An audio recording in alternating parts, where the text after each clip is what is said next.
42페이지 23장 22절 중간에 공로를 벨 때 다 베지 말고 버려두라고 명하는 내용입니다. 22절 너희 땅의 곡물을 벨 때 반 모퉁이까지 다 베지 말며 떨어진 것을 줍지 말고 너는 그것을 가난한 자와 객을 위하여 버려두라. 나는 너희 하나님 여호와니라. 이방 민족들이야, 주변 이방 나라들이야, 뭐 더 말할 거 없죠. 남아택 것도 가서 비올 작정인데, 비올 판인데, 이스라엘 자손에게는 밭에 곡식을 베 때 모퉁이까지 다 베지 말라. 남겨놓으라 이거죠. 그리고 곡식을 거두다가 이게 놓치면 땅에 떨어지면 그걸 일일이 다 이삭 줍지 말고 그냥 놔두라 얘기입니다. 이유는 나 여호와다. 내가 여호와다. 그게 말이 되는 거야. 나 여호와인데 어쩌란 얘기예요. 하나님이 여호와인데 그러면 그걸 남겨놔야 내가 가서 좀 주워다 먹겠다 그 말입니까? 그건 아니잖아요. 그 이유는 왜 그러는가? 지금 나그네, 가난한 자와 강한 자와 객, 나그네를 위해서. 성경의 구약에 보면 가난한 자, 나그네를 굉장히 유의해줘요. 그 이유는 윤리적이고 도덕적인 어떤 자선 차원이 아니에요. 그냥 불쌍히 여기는 가난한 자와 그 고아 이런 자들을 그 윤리적으로 도덕 인륜적으로 자선을 베풀라는 의미가 아니라 그것이 바로 여호와 하나님을 잊지 않고 기억하는 한 수단이에요. 그것도. 그러니까 지금 밭에다 곡식을 남겨놓으라는 또 이스라엘 백성들이 이 애굽 땅에서 나그네처럼 살았다 이거죠. 그리고 가난하게 살았고 일만 하고 죄로 먹었으니까 얼마나 가난하겠어요.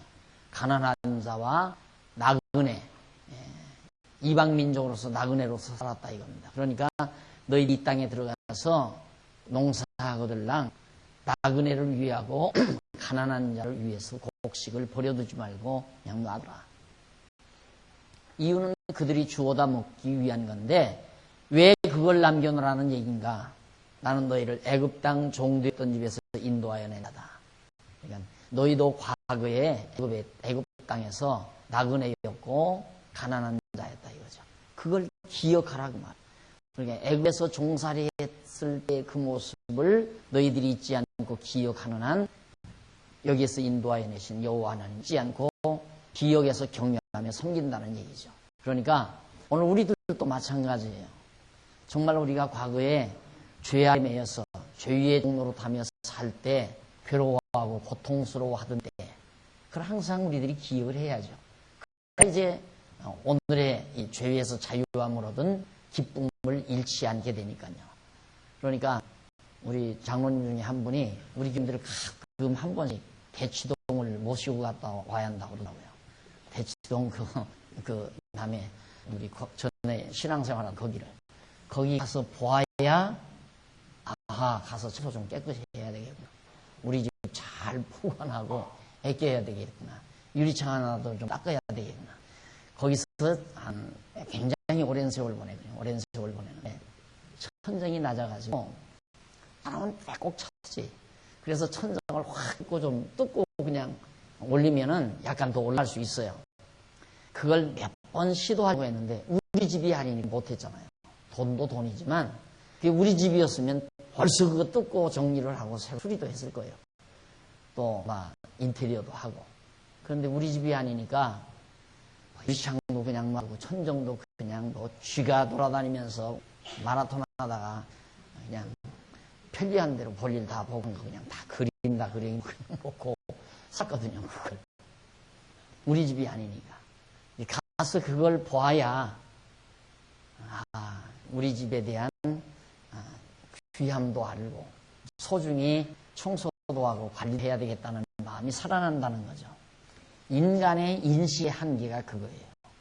그러니까 사람이란 것이 고생했던 시절을 잊어버리면 안 돼요. 고생했던 시절을, 어려웠던 시절을 잊어버려도 안 돼요. 그래서 되게 좀 착한 분들이 국민학교 동창을 잊지 못하는 이유가 있습니다. 그게 착한 사람들이에요. 국민학교나 중고등학교 동창들을 잊지 않는. 왜 그러냐면 어린 시절, 어려웠을 때 그 어린 시절 정말 소꿉장난하고 또 보리 누룽지라도 가지고 와서 함께 나누어 먹은 그 친구가 생각날 때마다 오늘의 이 풍요로움을 더 만끽할 수 있다는 얘기죠. 그게 바로 인간의 인식의 한계인데, 그걸 다 잊어버리면, 지난 날을 다 잊어버리면 지금의 풍요로움에 대해 기쁨과 감사가 없어요. 이게 인간은 꼭 비교 감각, 어두운 면과 밝은 면이 있어야 보여요. 그냥 환하게 밝기만 하면 아무것도 없는 거예요. 그러니까 명암이 뚜렷하게 드러날 때 물체가 보이잖아요. 명암이 뚜렷하게 안 드러나면 물체가 아무것도 없어요. 그냥 깜깜한 것만 있어도 안 보이고 환한 것만 있어도 안 보여요. 인간의 눈이라는 것이. 그러니까 인식의 한계도 그렇고 시각의 한계도 그렇고 청각의 한계도 그래요. 청각의 한계도 계속 똑같은 놈을만 쭉 나가면 안 들어와요. 이 강술이라는 것이 그래서 고저가 있어야 되거든요. 높게, 빠르게, 느리게, 부드럽게, 강하게 이런 고저, 이런 것들 요리를 해야 말이 잘 들린다 이 말입니다. 듣는 사람에게. 그런데 평범한 말로 그냥 쭉 흘러버리면 무슨 말인지 전혀 모르게 돼 있어요. 그게 우리 청각의 한계고 인식의 한계고 시각의 한계예요. 그러니까 우리들이 지난날에 어두웠던 생활, 괴로웠던 생활, 제가 늘 이렇게 감동하는 이유 중에 하나도 너무 괴로웠으니까, 죄 때문에 너무너무 고통을 당했어요. 그렇다고 해서 내가 엄청난 죄를 많이 지은 줄 아실지 모르지만은 별로 그렇게 엄청난 지은 것도 없어요. 그냥 다음에 참외밭에 가서 참외 따다 먹고, 콩밭에 가서 콩포바다가 구워 먹고, 밀싹 이렇게 꺾어다가 구워 먹고, 라면 그런 정도고, 그 다음 이제 그 일본 사람 면사무소에 가서 뿔필통, 빨간 뿔필통 하나, 그것도 도둑질 하려고 해서 한 게 아니라 만지고 싶어서 보고 싶어서 보고 있는데 들어오는 게 그냥 가지고 뛴 거지요. 그런 거. 그 다음 이제 조금 철들어서는 중学때 학생회 때 이 학생 자꾸 쳐다봤던 죄, 이런 것들 때문에 그렇게 그냥 괴로워했던 거예요. 지옥 갈 가서. 그런 고통의 나날들이 있었기 때문에 정말 이런 복음의 말씀 하나 깨달을 때마다 예수 그리스도가 얼마나 소중한 분이라는 걸 알게 되고, 거기에서 얻은 바의 자유함, 죄에서의 자유함이 얼마나 심령 평강함을 주는 것인가를 더 농도있게 제가 느끼고 사는 이유가 그렇습니다. 그래서 그리스도 밖을 떠나기 싫어요. 왜? 이 안에서만 있으면 편안하니까. 그리스도 안에서만 있으면 편안하니까. 그리스도 밖에 있으면 율법이 없어 나를 죄인이라고 덮어 씌우잖아요.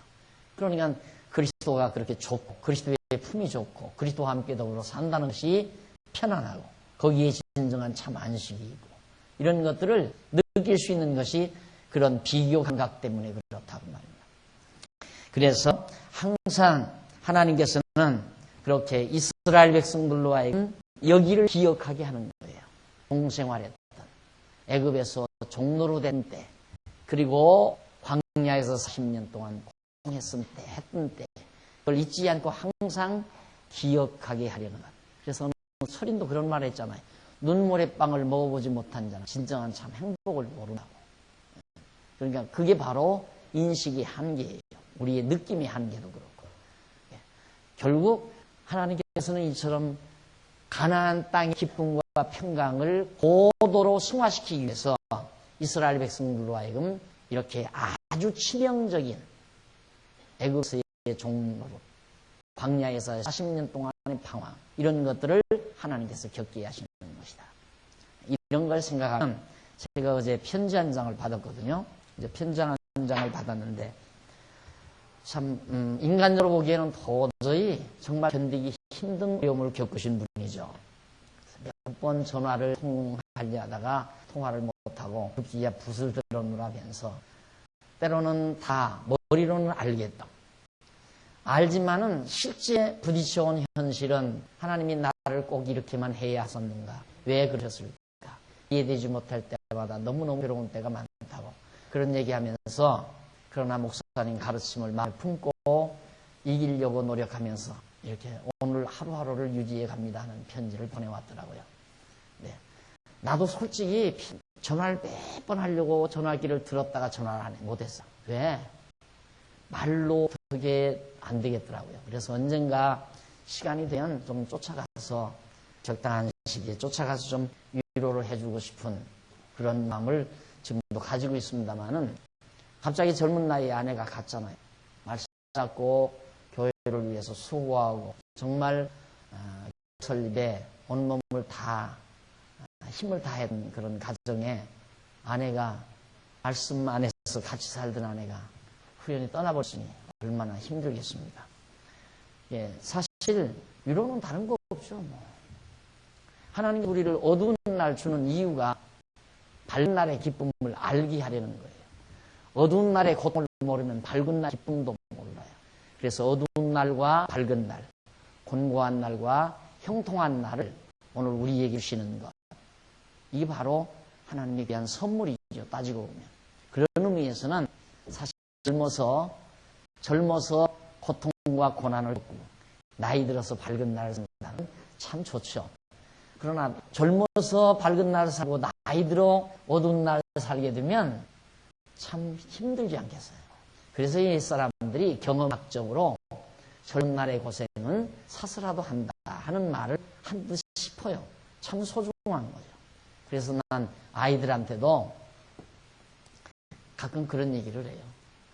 힘든 것이 다 좋으니까 힘들어도 좋게 생각하면서 살라 하지만 어린 것들이 그 무슨 생각 그게 얼른 납득이 가겠습니까?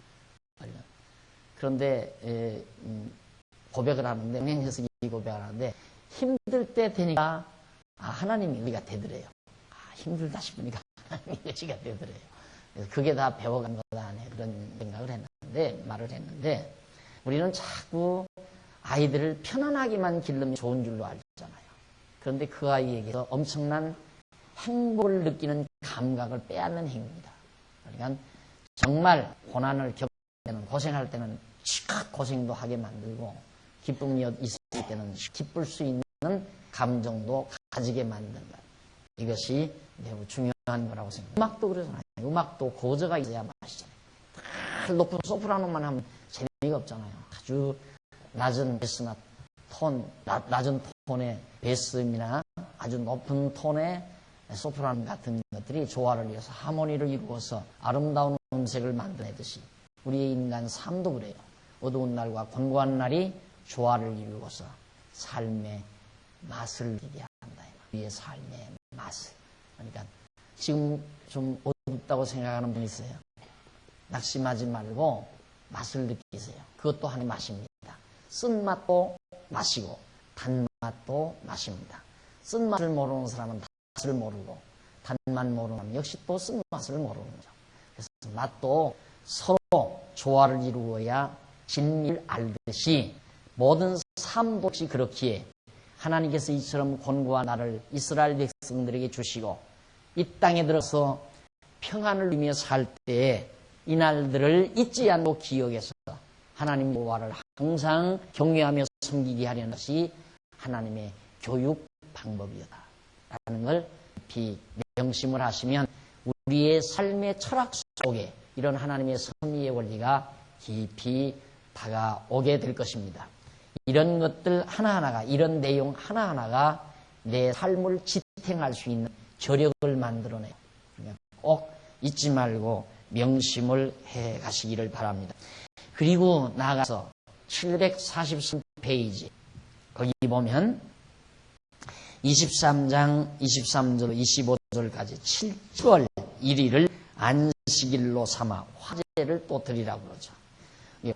오순이 지난 다음 6월절 지난 다음 또 오순절 지키고 오순절 지난 다음 7월 달에 가서 또 7월 1일 날 또 안식일로 또 지키고 그러니까 1년에 몇 차례의 안식일이나 3대 절기 등등 이런 절기 행사, 축제 행사를 벌림으로 이스라엘 백성들로는 어느 한때 하나님 여호와 잊어버릴 겨를이 없는 거죠.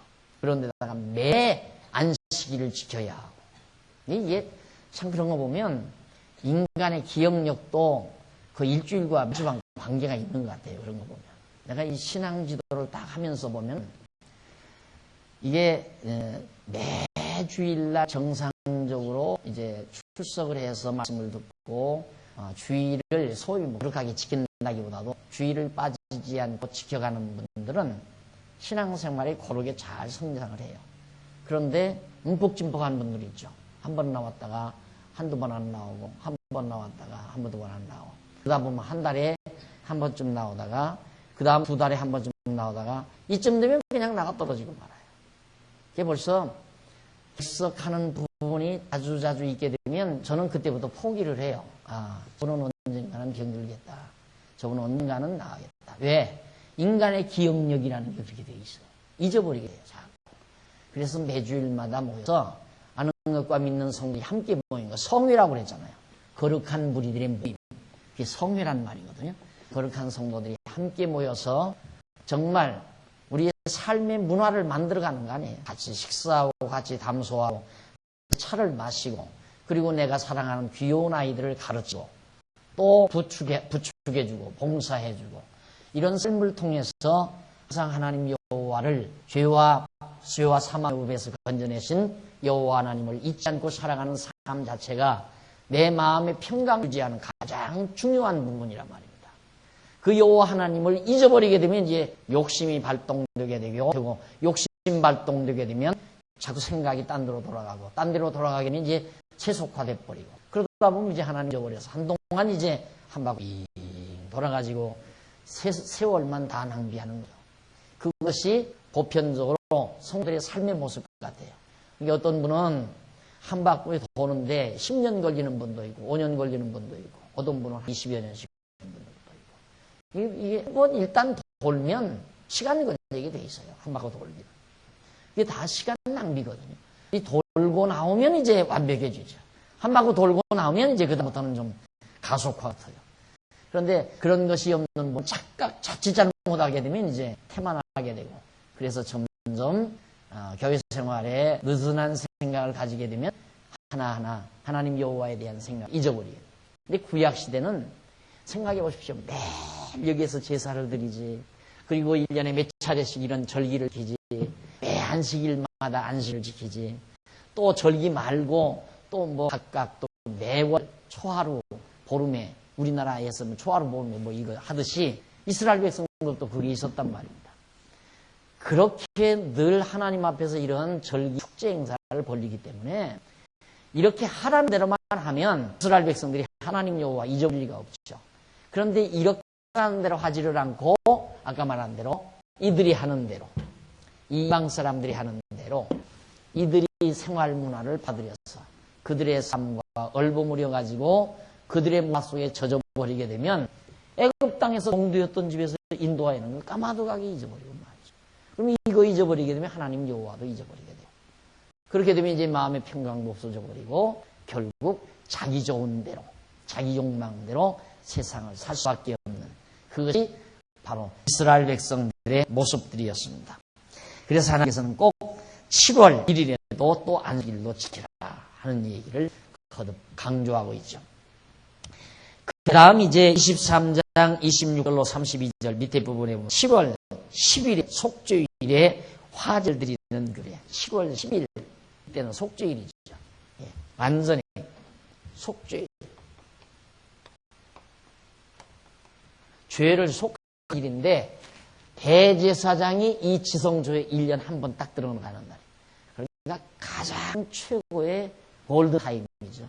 이스라엘 백성으로 하여금 이스라엘 백성에게 있어서는 최고의 황금 시간, 최고의 귀한 시간이 바로 7월 10일 날. 대제사장이 1년에 한 번, 백성들이 1년 내내 지은 죄를 단 한 번의 죄로 여기서 이제 해결받는 순간. 우리가 금방 소리를 듣느냐 못 듣느냐에 아주 기로에서 있는 순간입니다. 이래서 대제사장이 금방울 달린 대제사장 의복을 입고 여기를 들어가서 피를 뿌릴 때 하나님께서 피를 받으시면 금방울 소리가 짤랑짤랑 밖으로 새나오게 되고 피를 하나님께서 연락지 아니하시면 대제사장이 거기서 즉사하니까 금방울 소리가 들리지 않게 된다. 그럼 백성들의 죄를 하나님께서 용서 안 했다는 날. 이런 방법, 이런 생활 문화들을 통해서 하나님께서는 이스라엘 백성에게 여호와 하나님 잊지 않게 만들어 갔다 하는 내용이에요.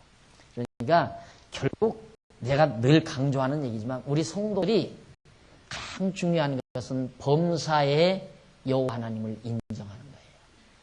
범사의 모든 일에 언약대로 이루시는 여호와 하나님, 모든 일을 작정하시고 작정하신 뜻을 따라 섭리하시는 그 하나님을 항상 잊지 않고 기억하는 것, 그것이 아주 중요한 것이다. 굉장히 중요한 것이다. 그것만 잊지 않고 기억하시면 항상 마음의 평안을 유지하시죠.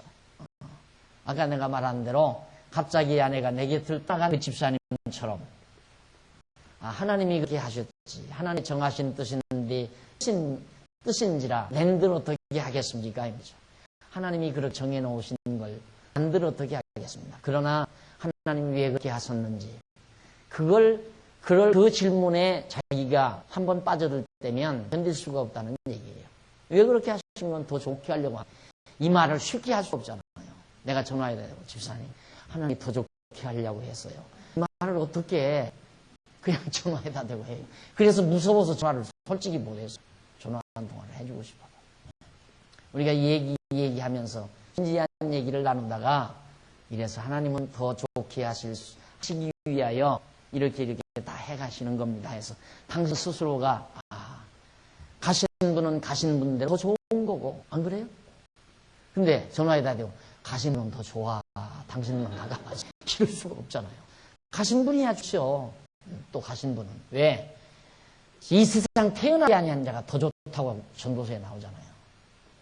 이 세상 태어나지 아니한 자가 최고로 좋고, 그 다음 좋은 자가 나서 빨리 간 자 좋고, 그 다음 안 좋은 자는 나서 오래 고사하며 사는 사람이 덜 좋고. 그런데 이제 나서 오래 살아도 하나님을 깨닫고 늘 마음 평강과 기쁨을 얻고 살면 그것도 좋은 거죠. 그래서 사도 바울이 살아도 좋고 죽어도 좋고, 그래서 모든 범사를 긍정적으로 받을 수 있는 마음의 문을 이렇게 열으려면 저로는 안 되겠더랍니다. 마음의 문이 활짝 열려져서 요건 받아들이고 요건 못 받아들이는 마음으로 그렇게 문을 좁게 만들어. 지금 문이 좁아 있잖아요. 그걸 문도 다 헐어버려, 담장도 싹 헐어버려야 내 주변에서 다가오는 모든 일을 다 아름답게 승화할 수 있는. 이스라엘 백성이 고난의 역사를 사랑의 노래로 승화한 솔로몬의 나는 거기에 반했어요. 정말 그 인간적인 지혜에 반했다 이 말입니다. 이게 바로 지혜거든요. 이스라엘 민족사가 얼마나 험난한 역사입니까? 이 지상에서 최고의 고난의 역사를 지닌 민족을 들으려면 이스라엘 민족이에요. 2000여 년 동안 나라 잃고 헤매인 민족이 있어요? 이 지상 위에 그런 족속이 있느냐고요. 오직 유일하게 이스라엘 민족만, 전 민족이 자기네들의 국토를 따서 완전히 흩어져서 세계만방에 흩어져서 2000년 가까운 세월 동안 나그네로 산 민족이에요. 그런 고난의 민족이 이 세상에 어디에 있어요? 그런데 그 민족사를 사랑의 노래로 승화한 것이 솔로몬이에요. 그만큼 지혜가 인간 삶을 풍요롭게 아름답게 만들어간다는 얘기입니다. 그러니까 그것이 우리에게는 무엇보다도 소중한 거거든요. 그게 하나님을 여호와로 아는 지혜로부터 오는 거란 말입니다. 하나님을 여호와로 알면 정말 어느 것도 사랑의 노래로 승화시키지 못할 게 아무것도 없죠. 아름다움의 노래, 사랑의 노래로 승화시키지 못할 사건 없고 어떤 일도 없다. 다 그렇게 승화시킬 수 있다. 라는 얘기입니다. 자, 그 다음에 이제 7월 15일 나와요. 23장 39절로 49절. 7월 15일부터 7일 동안 초막절.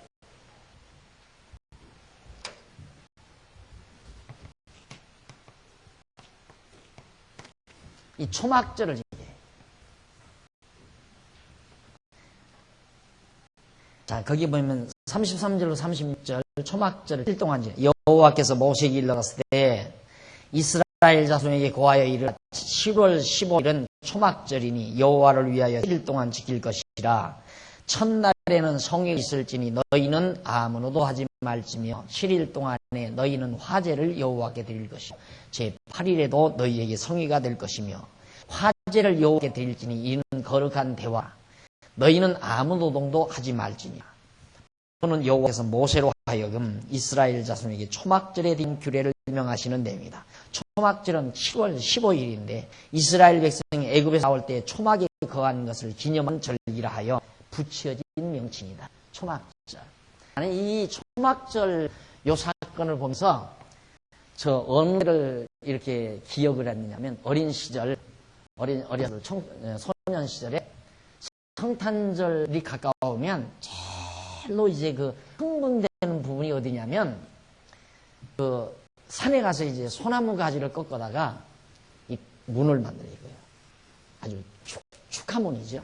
예배당 앞에 막 이렇게 나무를 이제 기둥을 이렇게 둘 박고 위에로도 이렇게 기둥을 이렇게 묶어가지고 네모 반듯하게 해놓고 거기다가 집을 이렇게 많이 묶어서 새끼로 막 동해놔요. 그리고는 소나무 가지를 꺾어가 큰 그 새끼에다가 이렇게 꺾어서 박아놓으면 이제 아주 근사한 소나무 가지로 여겨진 아주 근사한 문. 그리고 거기다가 이제 메리 크리스마스 해서 그려가지고 거기다 붙이고 그렇게 놓으면 축 성탄해서 그렇게 놓고는 그게 항상 잊혀지질 않아요.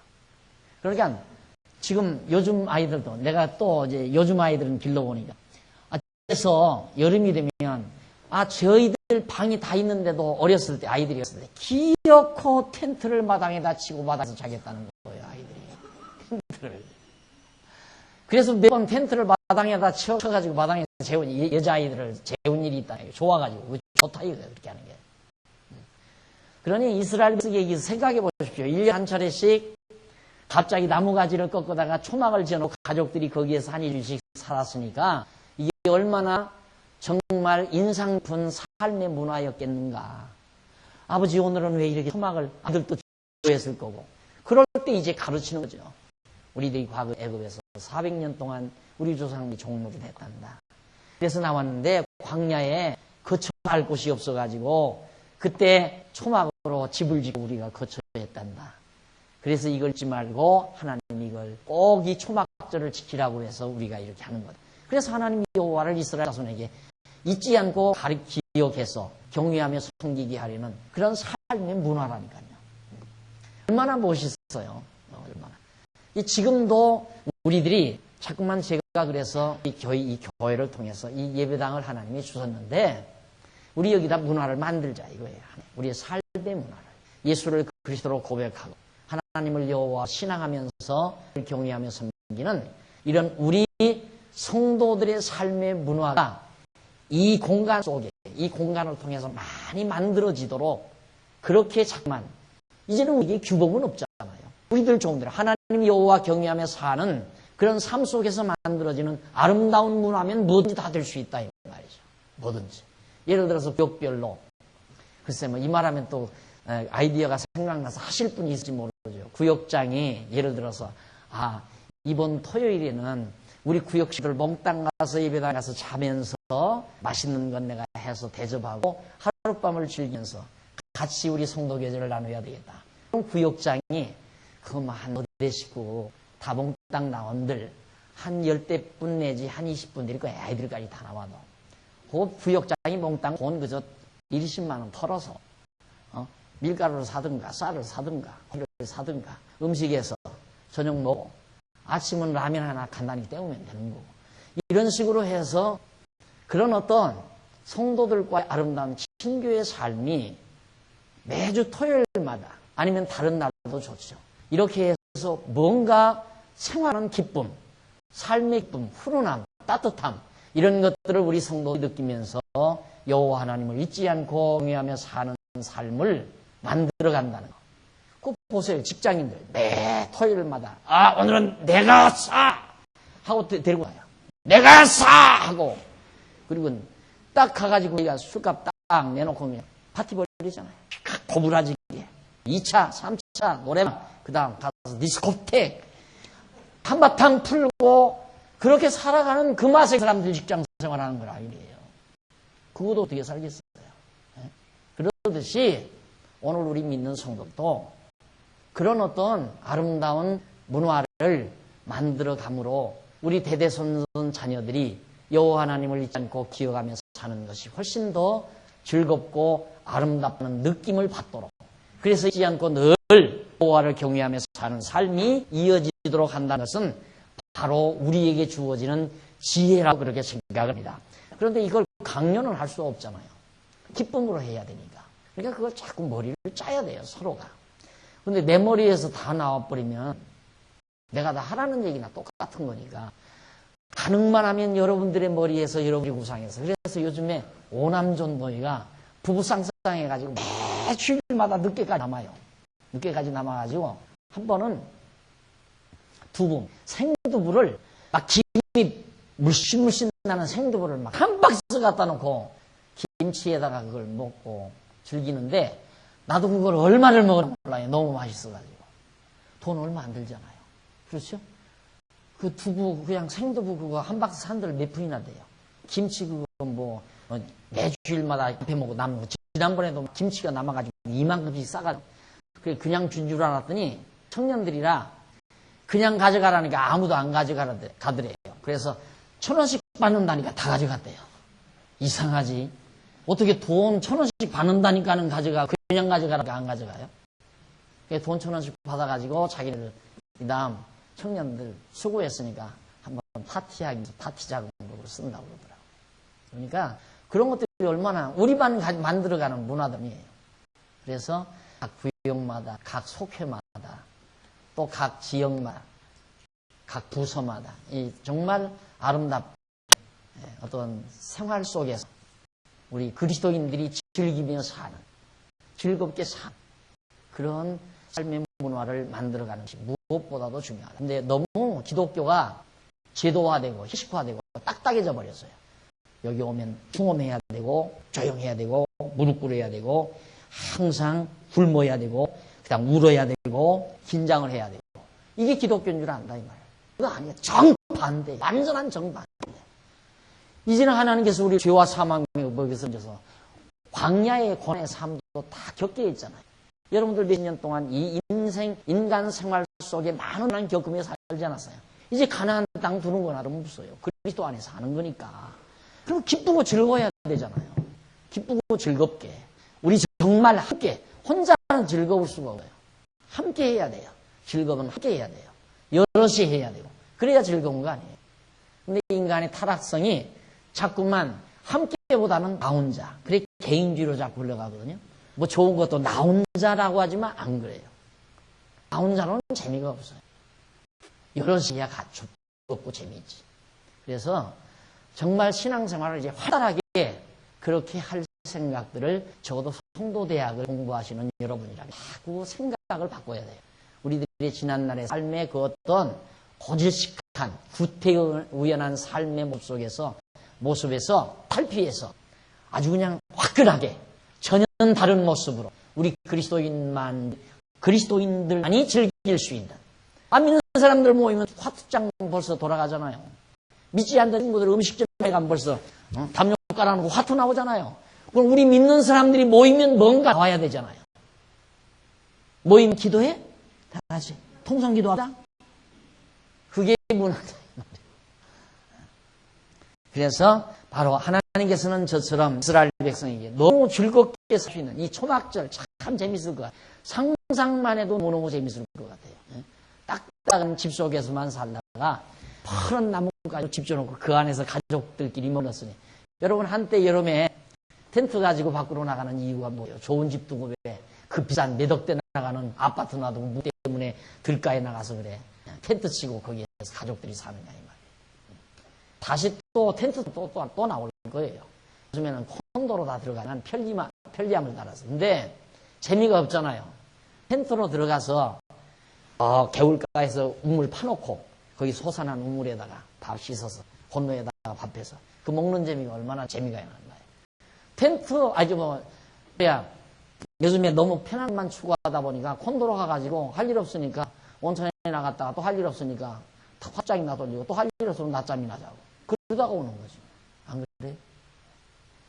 그러니까 오늘 하나님께서 여호와 하나님 믿지 않고 늘 경외하며 살아가기 위해서 저런 삶의 문화 억지로 시키는 게 아니라 그렇게 즐겁게 살아갈 수 있도록 하나님께서 섭리하신 것은 매우 인간 우리들로서는 상상할 수 없는 아름다운 지혜의 말씀이었다라고 생각이 되는 겁니다. 그 다음 이제 23장 37절로 38절을 보면 여호와의 절기에 제사를 화제로 드리라고 명하는 내용입니다. 제사를 화제 드려라. 여호와의 절기에. 예, 전부 불태워드리라 이 말이죠. 그 다음 밑에 보면 39절로 44절 23장. 10월 15일부터 7일 동안 초막을 지키라고 강조하죠. 너희가 토지 소산 거두기를 마치거든 10월 15일부터 7일 동안 여호와의 절기를 지키되 첫날에도 안식하고 제8일에도 안식할 것이요. 첫날에는 너희가 아름다운 나무 실과와 종려나무 가지와 무성한 가지와 신의 버들을 취하여 너희 하나님 여호와 앞에서 7일 동안 즐거워할 것이라. 너희는 매년에 7일 동안 여호와 이 절기를 지킬지니 너희 대대의 영원한 규례니라. 너희는 7월에 이를 지킬지니라. 너희 7일 동안 초막에 거하되 이스라엘에서 난 자는 다 초막에 거할지니 이는 내가 이스라엘 자손을 애굽 땅에서 인도하여 내던 때에 초막에 거하게 한 줄을 너희로 대대로 알게 함이니라. 나는 너희 하나님 여호와니라. 모세가 여호와의 절기를 이스라엘 손에게 공포하여라. 이런 것들이 좀 하나님께서 우리를 가르치시는 한 방법. 우리 예를 들어 그럴 수도 있잖아요. 너희들은 여름이면 모래 백사장 가서 거기 가서 일주일을 살다 와라. 왜? 광야에서 모래바람만 불어나는 광야에서 살게 하셨던 하나님 여호와를 기억하게 하기 위해서. 이런 제도도 하나님께서 만들어낼 수 있다 이거예요. 근데 그건 물론 안 만들었지만은 초막을 지어서 살게 한 것이 바로 하나님의 바로 그런 의도에서 살게 한 것이다. 이쯤 해놓고는 이제 여호와 하나님 잊지 않고 기억하게 해놓고는 그 다음 717페이지에 가서 양쪽 가로 10번 성호의 성결규례. 거룩한 이름을 어떻게 성결하게 합니까? 여호와의 거룩한 이름. 성호.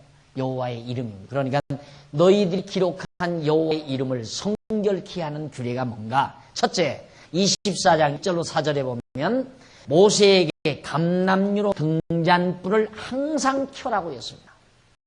감람류로 여기에다가 감람류로 항상 여기에다 등불을 밝혀라.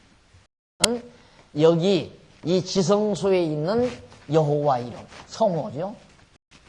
여호와의 거룩한 이름을 거룩하게 하는 방법이에요. 이 등불을 늘 밝히는 것이. 매일 가서 언제 해가 질 무렵에 들어가서 불을 밝히고 해가 뜰 무렵에 가서 불을 꺼야 돼요. 늘 밝혀놓는 게 아니에요. 이것도 얼마나 요즘같이 전기불기처럼 한번 스위치 누르면 계속 밝아지면 얼마나 좋을까. 안 그래요? 근데 하나님 그렇게 안 하시잖아요. 꼭 켜고 끄고 켜고 끄고. 왜? 매일 들어가야 돼요. 매일 2번은 들어가야 되잖아요. 켜려면 들어가야 되고 끄려면 들어가야 되고. 매일 2번은 바로 등대 앞에. 죄송합니다. 여기가 아니죠. 여기는 향이죠. 여기 등대. 등잔불에 불을 밝혀야 한다는 거예요. 매일같이 2번은. 그러니까 거기 들어갈 때마다 여호와 하나님 잊지 않고 기억하는 거죠. 그 다음 떡상에 12덩이 매 안식일에 드리라고 5절로 9절에 봅니다. 너는 고운 가루를 취하여 떡 12를 굽되 매 덩이를 에바 10분의 2로 하여 여호와 앞 순결한 상 위에 2줄로 한 줄에 6씩 진설하고. 여기다가 딱 상, 떡상이잖아요. 여기는 등대고 여기는 떡상이고 여기는 향단이란 말입니다. 향단. 자, 등대 매일 들어가서 껐다 켰다 껐다 켰다 껐다 하게 만들고 떡상은 12덩이의 떡을 만들어서 6개씩 2줄로 놓아라. 그럼 너는 또 정결한 유향을 그 매줄 위에 두어 유향을 매줄 위에 두어 기념물로 여호와께 화제를 살 것이며 항상 매 안식일에 이 떡을 여호와 앞에 진설할지 이는 이스라엘 자손을 위한 시요 영원한 언약이니라. 떡은 아론과 그 사손에게 돌리고 그들은 그것을 거룩한 곳에서 먹을지니 이는 여호와 화제 중 그에게 돌리는 것으로 지극히 거룩한 것이니라.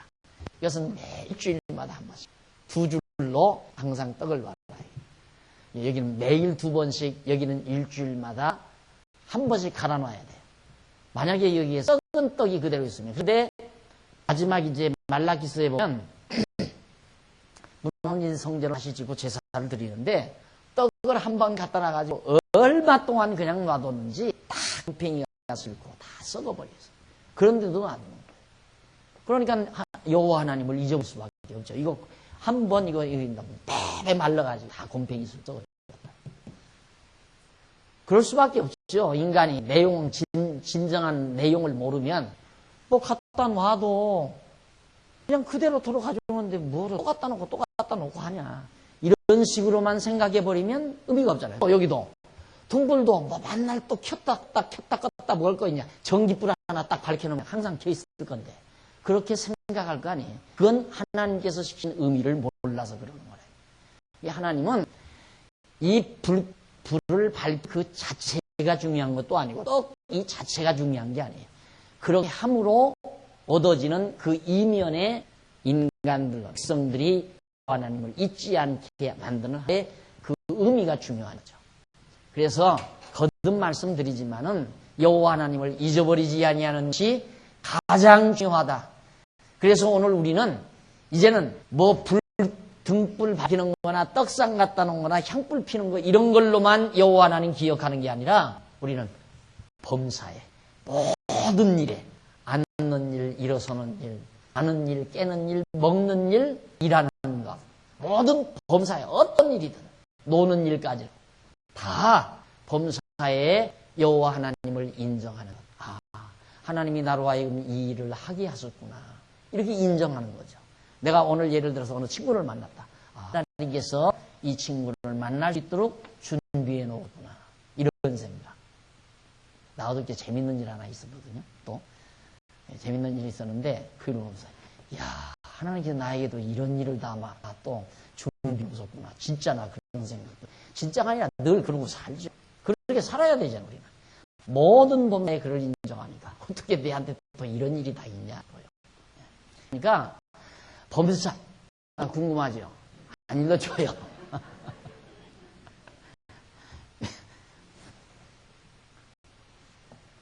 그래 하나님께서 우리 에이 알면 안 돼. 나만 알았죠. 꼭 알려줘요? 제가 산삼을 먹었다는 얘기 아니까 산삼을.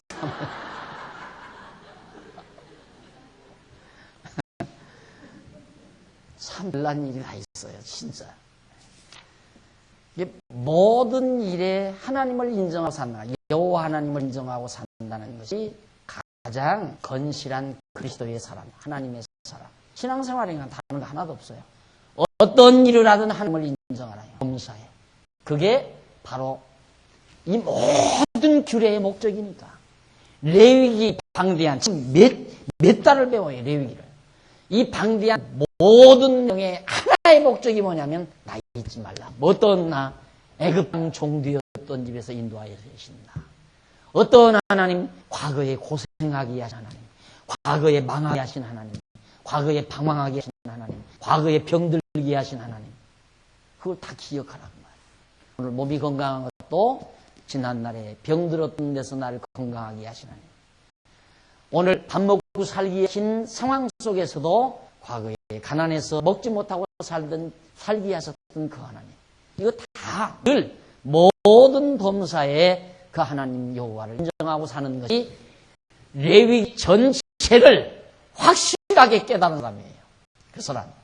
레위기 내용을 확실하게 깨닫고 그 내용대로 실천하면서 사는 성도라. 얼마나 간단해요. 안 그래요? 뭐 가서 밀가루 될 것도 없고 글량에다 밀가루 담아서 반의 바가 얼마냐 한의 바 반을 해라 이런 거 따질 거 없어요. 이놈의 염소가 눈이 멀느냐 안 멀느냐 그거 가서 진찰할 필요도 없고 얼마나 복잡해요 구약시대 사람들은. 그러나 오늘 우리는 너무너무 간단하다 말입니다. 예수 그리스도를 통해서 여호와 하나님을 기억하고 살게 됐습니다. 가난하게 하시는 분도 하나님이시고 종살이하게 하시는 분도 하나님이시고 방황하게 하시는 분도 하나님이시고 가나안 땅에 가서 복을 누리고 살게 하시는 분도 하나님이시니까 가난했을 때도 인정하고 힘들었을 때도 인정하고 공고할 때도 인정하고 형통할 때도 인정하고 다 모든 범사에 하나님 여호와를 인정하며 사는 것 그것이 매우 중요하다. 자, 그 다음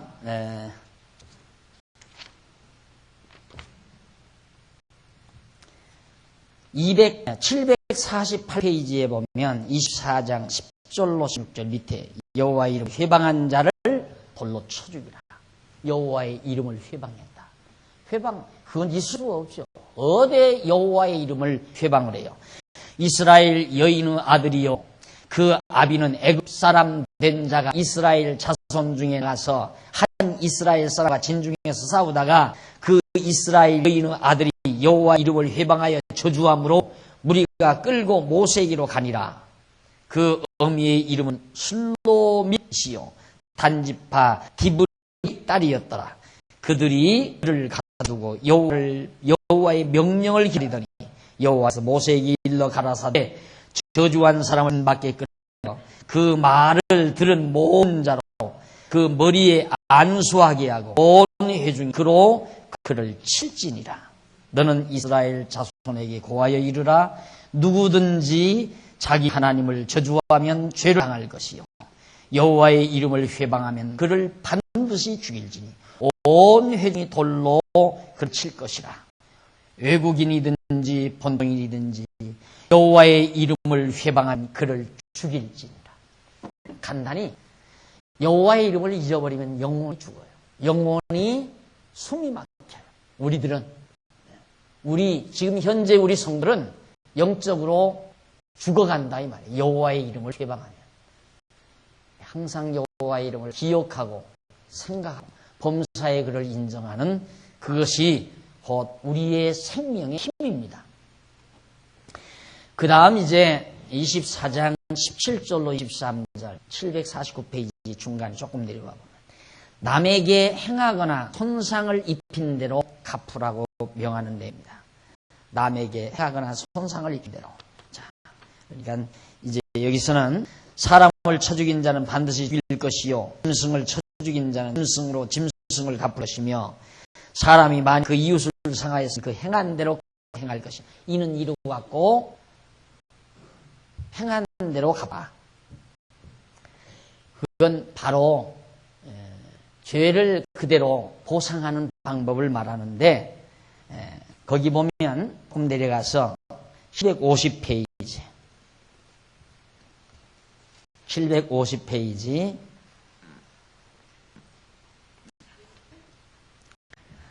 위에서부터 조금 한 11번째 줄, 11번째 줄 줄바꾼 데 보시면 여호와의 성호에 대한 규례는 이스라엘 자손으로 하여금 여호와의 이름을 거룩히 여기며 잊지 아니하고 경외하며 섬기게 하려는 것이다. 이는 장차 예수 그리스도께서 택한 자들의 모든 죄를 대신 지시고 율법의 저주 아래서 죽으심으로 탄 자들로 하여금 하나님이 여호와심을 알고 그 이름을 거룩히 여기며 그를 섬기게 하실 것에 대한 예로서의 모형과 그림자이다. 그러므로 여호와의 성호에 대한 규례는 여호와 하나님께서 장차 택한 택자들을 위하여 영원히 여호와의 성호를 거룩한 이름으로 전하여 주실 예수 그리스도를 보내어 주실 것을 예표로서의 모형과 그림자적인 것으로 언약해 주시는 말씀인 것이다. 그러니까 이런 모든 규례는 장차 여호와 하나님을 기억하고 섬기게 할 예수 그리스도를 보실 것에 대한 언약의 말씀이다. 이 레위기 규례의 말씀들이. 그러니까 역시 똑같은 거예요. 구약의 언약대로 예수가 와라. 예수가 오셨다. 언약의 말씀입니다. 그러니까 레위기도 이 규례도 역시 메시아 어리의 말씀이었다 하는 얘기입니다. 그러니까 마지막 이제 행한 대로 갚으라고 그러잖아요. 그래서 예수가 십자가에 못 박혀 죽으신 것도 우리의 모든 행한로, 우리가 행한 것을 대신 갚기 위해서 죄값은 죽어야 되니까요. 결국 그래서 예수가 십자가에 못 박혀 죽으신 거예요. 행한 대로 가야 되니까. 그 다음 11번, 양쪽 가로 11번 희년의 성결규례입니다. 희년. 희년이란 뭔가 여기 보면 밑에서 제일 밑에 705페이지 밑에서 5째 줄 안식년은 이스라엘 자손이 언약의 땅에 들어가 6년 동안 파종하고 포도원을 다스린 다음 제 7년째가 되는 해이다. 안식년은 그러니까 6년 경작하고 7년째 되던 해가 그게 안식년이에요. 그래서 요즘도 목사님들 안식년 지키잖아요. 안식년 이게 그러니까 이건 지키는 거예요. 그게 참 답답하죠. 어떻게 안식년을 목사만 지켜요? 내가 강조하는 거지만. 또 다 지키게 해야지. 안 그래요? 이런 식으로 생각을 하는 거예요. 그럼 성경에 안식년 지키라 했으니까 나 안식년 지키겠다. 그래가지고 귀하다 말고 1년 동안 안식년 지키는 건 노예에서 말 안 해요. 노예에서. 목사가 1년 동안 강단을 비면 노예에서 완전히 그 목사 거기서 제명해버려요. 타임시켜버린다면. 강단 비면 안 돼요. 목사가. 그러니까. 그런데 안식년이라고 해서 비면 1년 동안 벼도 껐떡 없어요. 그럼 1년은 어떻게 하나? 1년 동안 미국 가서 놀면서 골프 치면서 그렇게 살도록 모든 경비 다 교회에서 다 대줘야 돼요. 수집하죠. 얼마나 좋겠어요. 나는 전략하겠습니다 하고 제주도로 가요 또. 요즘 제주도 간 사람이 돼요. 미국 가면 경비 많으니까 교회를 생각해서 난 제주도 가겠습니다. 제주도에 가서 가족들이 먹고 살고 노는 일 전부 교회에서 다 부담해야 돼요. 날 그렇게 해달라면 당장 삼태기로 내보내고 삼태기로 담아낼 거야 아마 우리 교회. 왜? 그렇게 안 가르쳐서. 그게 가르치면 안 되는데 난 다 가르쳐놔가지고 하고 싶어도 안 돼요. 그렇게 하고 싶어도. 지키려면 안식년 지키려면 교인도 다 지켜야 되잖아요. 안식년. 그래서 요즘에 이제 노동자들이 5일째 근무하는 이제 또 교회에서는 뭐라고 하냐면 그건 성경의 위배다. 6일 동안 부지런히 일하라고 했지 어디 5일 동안 일하라고 했느냐. 그래가지고 또 그러고 나오는 사람들이 있어요. 참 웃기죠. 성경이 말하고자 하는 진정한 의미가 무엇인지를 모르냐. 그렇게 표피적으로 자꾸만 보고 문적으로 짚어나가는 어리석은 지도자들의 모습을 많이 볼 수가 있습니다. 그런데 이 희년은 뭐냐? 희년은 그 해를 거룩하게 하여 이스라엘 자손이 자유를 공포하고 각기 그 희년은 이 안식년이 7번 지난 제 50년째가 되는 해입니다. 안식년이 7번 지나면 49년 아니에요. 49년이 딱 지나면 50년째가 되죠. 그 50년째가 희년이에요. 그러면 예를 들어서 내가 어느 일하는 사람이 집에 들어가서 종살이를 하다가 종살이 하면서 아이를 하나 낳았어요. 아이 그 집에 종이 된 거예요. 그냥 낳았으니까. 근데 그때부터 계속 50년째가 되면 그 종살이에서 그냥 풀려나요. 그 종살이에서. 그게 희년이에요. 그 빚도 많은 빚을 졌어요. 근데 50년째가 되면 다 탕감돼 버리고 말아요. 완전히. 도로. 그리고 땅도 다 팔아먹어요. 돈 없으니까 팔아먹죠. 50년째가 되면 원주인에게로 다 돌아가요. 그게 희년이란 겁니다. 이게 이제 하나님의 어떤 경제정책과 밀접한 관계가 있거든요. 사람이라는 건 이 자본주의라는 게 왜 이제 이게 잘못된 거냐면 돈이 돈을 보잖아요. 자본주의는. 이게 돈 없는 사람은 항상 돈 못 벌게 돼 있어요. 그걸 자본주의 이론가들이 자본주의라고 하는 이론을 펼친 자들이 알아요. 그걸. 그렇기 때문에 자본주의만 계속 자본주의 기본 최초의 그러니까 자본주의의 그 전반기 원리만 출발 그러니까 과정 원리만을 계속 적용하면 완전히 부익부 빈익부 현상이 완전히 나타나게 돼요. 가진 사람은 한없이 가지게 되고 못 가진 사람은 한없이 못 가지게. 그러니까 어느 정도 이게 자본주의가 어느 정도 적용이 되면 그 다음에 이제 공산주의를 불러들이는 거예요. 공산주의라 해서 북한 공산주의처럼 그런 공산주의가 아니라 복지 정책을 불러들인다 이 말이죠. 그래서 이제 가진 자들이 정말 환원해서 사회로 환원시켜가지고 없는 자들, 가난한 자들, 힘없는 자들을 위한 복지 정책을 써서 골고루 모든 일이 같이 먹고 살 수 있는.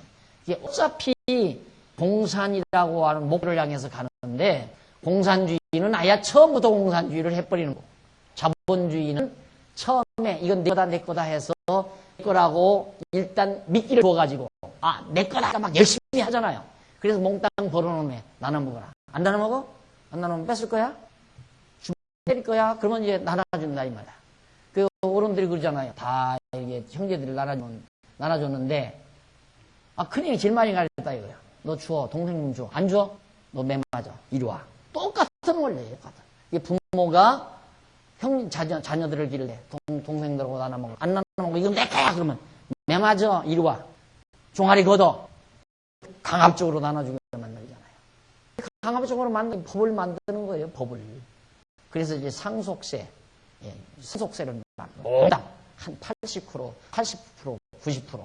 예를 들어 자식이 상속하는데 100만 원 상속시키는데 90만 원 세금입니다. 상속세다. 10만 원만. 그러니까 미국 같은 나라가 절대 자식에게 재산 물려줄 엄두를 안 잡아요. 그냥 다 사회로 걸리는 거다. 몽땅 다. 그게 이제 자본주의거든요. 그러니까 그걸 알면 그렇게 아웅다웅 돈 벌려고 하는 사람이 있어요. 그러니까 자본주의 그 원리를 아는 구라파 그 사람들은 돈 안 벌잖아요. 그냥 있는 대로 적당히 그냥 자기 그 뭔가 그 들어가지고 적금인가 아니 그 뭐 보험 들어가지고 보험금 나오는 거 하고 뭐 국가에서 주는 보험금 받아가지고 노후에 딱 이제 먹고 그렇게 편안하게 살아야지. 벌어 나왔댔죠. 어차피 사회로 다 환원시켜야 되니까. 바로 성경이 바로 그거예요. 하나님께서 일단 부대해 준 거 아무리 다 뺏어가도 희년이면 다 원주인에게 다 돌아간다. 다 다시 공평하게 만들어서 또 시작하고 공평하게 만들어서 또 시작하고 이게 이제 하나님께서 희년제도를 만들어 놓습니다. 자, 이걸 이제 변형해서 소위 이제 자본주의 복지정책이라고 하는 걸 구상해낸 건데 이 경제가들이나 정치인들이나 법률가들이 전부 이 성경, 레위기 이 대단한 겁니다, 여러분. 이 레위기를 연구 안 하는 법률가 없고 한 정치인들이 레위기, 출애굽기 레위기 이 연구하는 자들이 없죠. 5경 특히 창세기, 출애굽기, 레위기, 민수기, 신명기 5경. 정치인들, 법률가들, 경제인들 전부 이 성경 속에서 굉장한 힌트를 얻어내고 거기에서 이제 원리를 많이 찾아내는 것들이 참 많습니다. 그게 이제 서구인들이 그렇게 찾아낸 건데 우리나라 사람들은 이제 성경에서 그게 나온 줄 모르고 성경은 모르고 뭔만 서구 학자들이 써놓은 책만 밝히는 거죠. 아, 미국의 경제제도가 이렇더라. 미국의 헌법이 이렇더라. 영국의 헌법이 이렇더라. 영국의 헌법이 어디서 나오는데 성경에서 다 나온 거지. 그러니까 여러분들이 굉장한 학문을 하고 있지만은 이거 그냥 단순히 거의 뭐 교회에서 성경 배워서 이러면 유치해 뭐 성경을 다 배우니? 나 이번에 경제 대전을 읽었거든. 너 그렇게 고상하니? 어느 미국의 유명한 경제학자가 쓴 경제 대전을 내가 읽었다 그러면 참 굉장히 지식지능수가 높다 이럴 거예요. 그런데 미국의 경제학자가 그 써놓은 경제 대전이 성경에서 나오는 걸 모르니까 원서를 읽는 거예요. 우리는 원서를 지금 공부하는 거예요. 그래서 하나님께서 이렇게 백성들이 가나안 땅 들어가서 고루고루 편안하게 안 그러면 이제 전쟁에서 싸워야 할 거 아니에요. 생각해 보세요. 땅을 다 이렇게 나눠줬는데 다 지파별로 나눠줬어요. 근데 살다 보니까 땅을 팔아먹어요. 이렇게 점점 조금씩 팔아먹다 보면 나중에는 땅이 없어져 버려요. 그러면 어떻게 돼요? 죽기 살기 하고 해봐야 되잖아요. 그 전쟁이 날 거 아니에요. 그렇게 되면 죽기 살기 하고 어차피 굶어 죽어도 죽는 거고 싸우다 죽어도 죽는 거니까 싸워나 보고 죽자. 가진 자와 못 가진 자 싸움하는 거죠. 전쟁을 하는 거예요. 그러니까 그러지 말고 50년만 참아라. 희년이 올 때까지만 참아라. 신년이 돌아오면 다 환원이 돼서 그 소송들이 다시 또 정말 찾아서 먹고 살 수 있도록 하나님께서 하시는 것이 그 신년제도입니다. 그래 25장 1절 7절 거기서부터 이제 신년제도에 나타난 여러 가지 하나님의 섭리들이 다음 시간에 여러분들에게 소개되겠습니다. 기도하십시다. 사랑하시는 하나님 아버지, 오늘 우리에게 귀한 말씀 함께 상고할 수 있는 시간을 허락하시고 성령께서 우리와 함께 하소서 정말 이 귀한 말씀의 진리를 깨닫게 하심을 진심으로 감사합니다. 오늘 우리들 정말 이 험악한 세상을 살아가면서 범사에 하나님 여호와를 인정하지 못하고 산 경우가 너무 많습니다. 하지만 이제 배웠사오니 항상 생각나게 하시고 어두울 때나 밝을 때나 병들 때나 건강할 때나 가난할 때나 부유할 때나 모든 범사에 여호와 하나님을 인정할 줄 아는 지혜와 총명을 우리 모두에게 허락해 주시옵소서. 오늘도 저희를 선한 일을 사모한 마음 주소서. 연보에 동참했습니다. 귀한 연보 하나님의 선하신 때 소중하게 사용해서 영광 돌려지 하시옵소서. 예수님의 이름으로 기도드립니다. 아멘.